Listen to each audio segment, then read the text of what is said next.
but Zerg does have a bunch of roaches going up against a gateway Colossus Ball. So in this situation, I would actually say that Protoss should have the advantage, but 2 Infestors are about to pop out. However, do the Infestors have their... No, they don't. So right now, the Infestors aren't going to be as useful as they could be. Now, if he kept a... what do you call it? An Observer with this army, then it could... Oh, he did. Good boy. Keeping an Observer with your army is good, not only because it means you can't fall victim to things like burrowed roaches or something. We're just going to ignore what I was saying, because let's watch the pretty battle.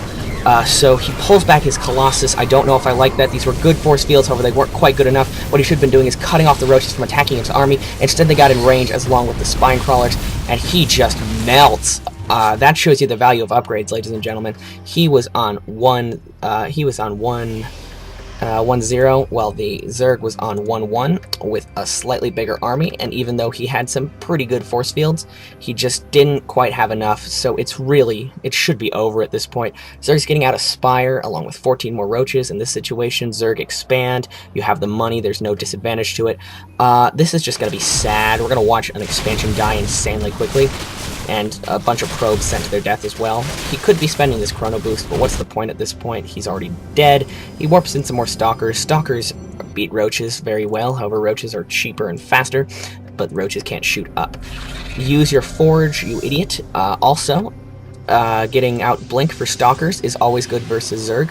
So what I like to do as a tech path is get out double Forge, 3 gate, expand, then get out your Robo, another gate, along with your support bay and a Twilight Council. This will allow you to warp in 4 Stalkers, and you can probably afford a 5th gate as well, or you can go for another Robotics, but this one can't produce Colossi. Essentially, you chrono boost out all your upgrades as well as getting Blink Stalkers, and then Blink Stalker Colossus Ball can essentially ward off. And yeah, see, he didn't get it preemptively, and because of that, his upgrades were late. Blink Stalker Colossus Ball is very strong, and just Blink Stalkers in general are great because they're mobile and they're good for defense. And so this takes away some of the fundamental weaknesses of the Protoss race, which especially a deathballing player, which is that they have to keep their army together. However, we do see the supply disparity here. This is going to spell disaster for the game. I mean, it's 200-200 versus 129-56.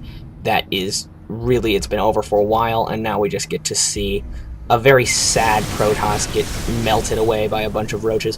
Yeah, and it's been over for too long. He does warp in some stuff just as it's coming in, which is smart because it can tank.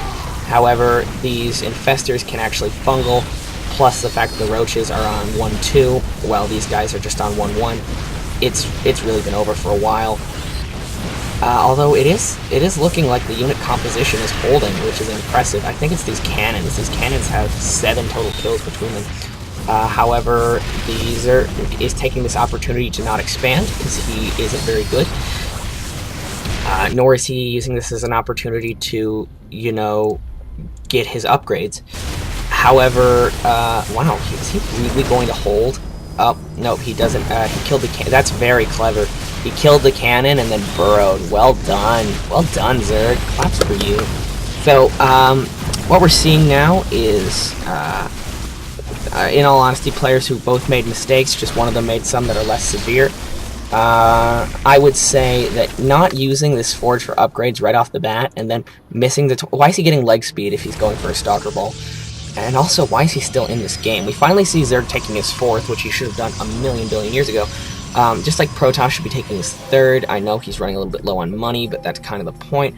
And hopefully he can do something to hold it. I still say that Protoss is doomed. He can't decide where to tech. He was either going to go for fast upgrades, or he was going to go for more units and faster expansions. Then he was going to go for maybe Blink Stalkers, but instead he got Charge, and he doesn't even have some of his gates as warp gates. He's spending a lot of money on cannons. I don't like this.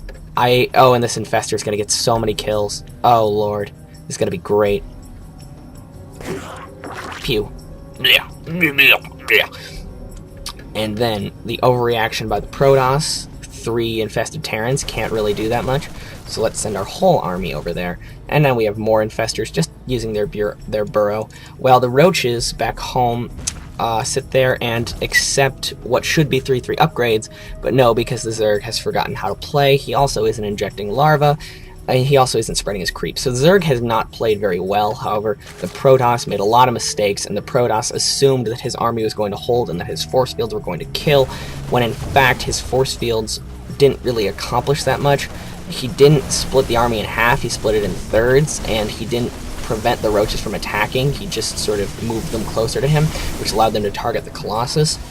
Or the Colossi, pardon. He is mixing a Dark Templar in, it looked like. No, he's not. That was just the overlay of the, what do you call it?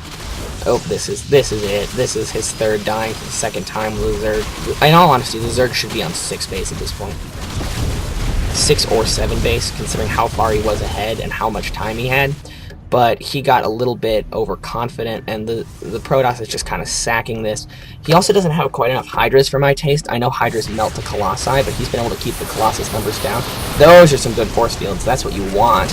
But then the Corruptors, he doesn't have enough Stalkers to protect his Colossi from the Corruptors, and Sentries are terrible as overall units. They're great for force fields, but that's about it.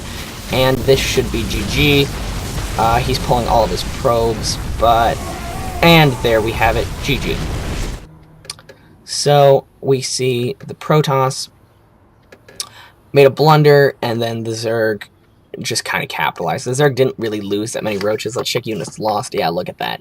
That is a 10,000, or 9,020, or 9,075 advantage for the 9,975 advantage. You know, never mind. He has 9,000 food different, or 9,000 units lost difference versus the Protoss and the Zerg. And even though the Zerg should have creeped this entire half of the map and be getting over here, as well as expanded to this entire half of the map, the Zerg still won based on his upgrades. The fact that Protoss didn't use this forge for upgrades when he could have been chrono boosting out 2 upgrades at once, as well as getting a preemptive Twilight Council. Instead, he built an extra, and he just sort of forgot about it. That really is what spelled doom for him, along with the fact that his force fields weren't very good when he went a very force field heavy play. This has been the first game of the TSL. I hope to cast the rest of them. This is Admiral Newkirk, and don't forget to subscribe.